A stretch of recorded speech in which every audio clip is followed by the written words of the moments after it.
Cricketer, ব্যবসায়ী এবং রাজনীতিক তিনটি পরিচয়ের অধিকারী সাকিব আল হাসান। তবে এবার আলোচনার কেন্দ্রে তিনি একজন ব্যবসায়ী হিসেবে। সম্প্রতি দেশের একটি ইংরেজি দৈনিককে দেয়া সাক্ষাৎকারে সাকিব আল হাসান তার ব্যবসা, আর্থিক ক্ষতি ও সম্পত্তি ক্রোক সংক্রান্ত বিষয়ে মুখ খুলেছেন।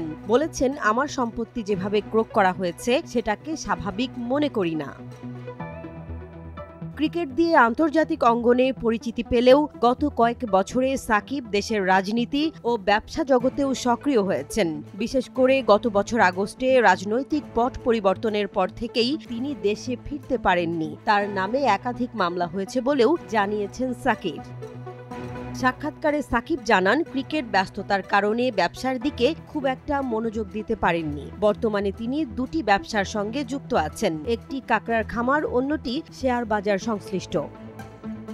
করোনার আগে কাঁকড়ার ব্যবসা ভালো চললেও মহামারীর ধাক্কায় তা ক্ষতিগ্রস্ত হয়। সাকিব বলেন, আমি খামারটির ৩৫% মালিক, বাকি ৬৫% অন্যদের হলেও দায়টা যেন কেবল আমারই। ব্যাংক ঋণের বকেয়া নিয়ে সাকিবের দাবি, তার অংশ অনুযায়ী মাত্র ১,২০,০০,০০০ টাকা পরিশোধ করতে হবে, কিন্তু তাও যথাযথভাবে মূল্যায়ন না করে তার ব্যক্তিগত সম্পত্তি ক্রোক করা হয়েছে। এই সিদ্ধান্ত কতটা যৌক্তিক সেটা নিয়ে প্রশ্ন তোলাই স্বাভাবিক, বলেন সাকিব।